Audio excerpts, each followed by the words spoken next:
అందరికీ నమస్కారం. మాట్లాడొచ్చా? రెడీయా? అందరికీ నమస్కారం. మా పార్టీ అధ్యక్షులు పెద్దలు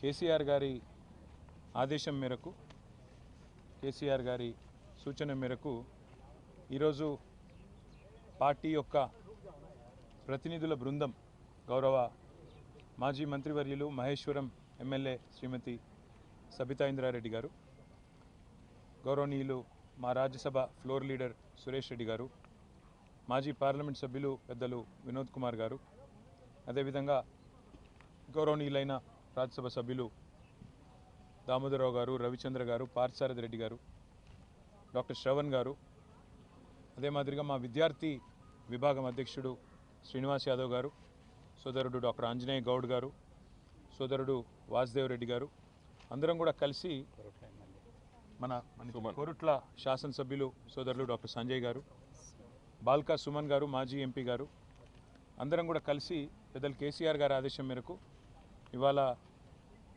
ముఖ్యంగా యూజీసీ యూనివర్సిటీ గ్రాంట్స్ కమిషన్ ఏదైతే నిబంధనలు మార్చి మరి యూనివర్సిటీల్లో కొన్ని మార్పులు చేర్పులకు శ్రీకారం చుడుతున్నారో ఆ విషయమై కేంద్ర ప్రభుత్వానికి నివేదించడానికి, కేంద్ర ప్రభుత్వానికి మా పార్టీ తరపున మా అభిప్రాయాన్ని గట్టిగా చెప్పడానికి ఇక్కడికి రావడం జరిగింది.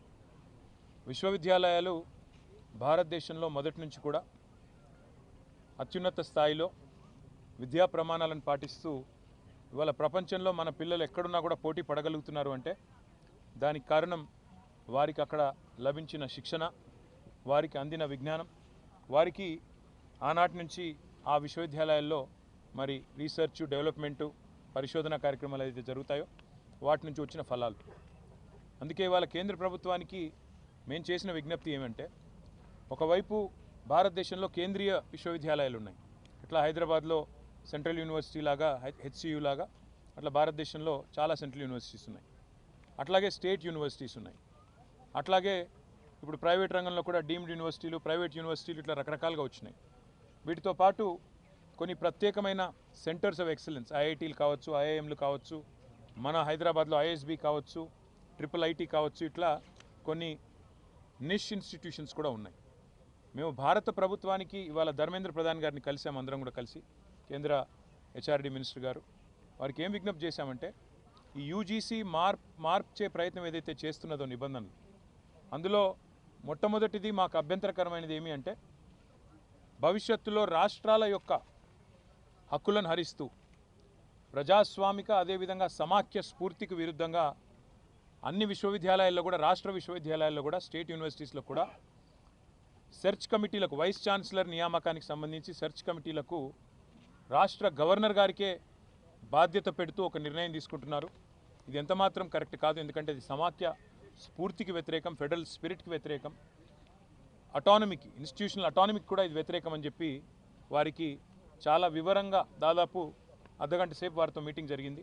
చాలా వివరంగా మేము వినోద్ కుమార్ గారు, సబితా గారి నేతృత్వంలో మా పార్టీ ఆఫీస్లో చాలామంది అకాడమిషియన్స్తో, చాలామంది విద్యార్థి సంఘాల నాయకులతో ఏదైతే సమావేశం జరిగిందో ఆ విషయాలన్నీ కూడా సావధానంగా వారికి వివరించి చెప్పాం. అట్లాగే వైస్ ఛాన్సలర్ల ఎంపిక విషయంలో కూడా పారదర్శకత పాటిస్తూ నిష్ణాతులైన వారికి అవకాశాలు ఇవ్వాలి అని వారు కూడా సూచించారు. మేము కూడా ఏకీభవించాం. ఖచ్చితంగా నిష్ణాతులే ఉండాలి, ఖచ్చితంగా అకాడమిషియన్సే ఉండాలి. అట్లా ఉంటేనే పిల్లలకు కూడా భవిష్యత్తు ఉంటుంది, దేశానికి కూడా భవిష్యత్తు ఉంటుందని చెప్పి కూడా వారికి కూడా చెప్పినాం. కానీ ఈ విషయంలో కేంద్రం పూర్తిగా కంట్రోల్ తీసుకోవడం గవర్నర్ల ద్వారా మంచిది కాదు, సమాఖ్య స్ఫూర్తికి మాత్రం ఇది వ్యతిరేకం, this is against federal spirit అని చెప్పి కూడా వారికి గట్టిగా ఖండితంగా చెప్పడం జరిగింది. అట్లాగే రాష్ట్రంలో కాదు, దేశం మొత్తంలో అన్ని విశ్వవిద్యాలయాల్లో కూడా దళిత, గిరిజన, బలహీన వర్గాల బీసీ స్టూడెంట్స్, స్కాలర్స్ కావచ్చు, పోస్ట్ గ్రాడ్యుయేట్ స్టూడెంట్స్ కావచ్చు, పిహెచ్డి స్కాలర్స్ కావచ్చు, ఇంకా మిగతా పిల్లలు కావచ్చు, ఇవాళ పెడుతున్న ఒక నిబంధన వల్ల వారికి తీవ్రమైన అన్యాయం జరిగే అవకాశం ఉందని చెప్పి కూడా మేము వివరించి చెప్పాం. ఒక క్లాజ్ తీసుకొస్తా ఉన్నారు, no suitable candidate found, NSF అని ఒకటి తీసుకొస్తా ఉన్నారు.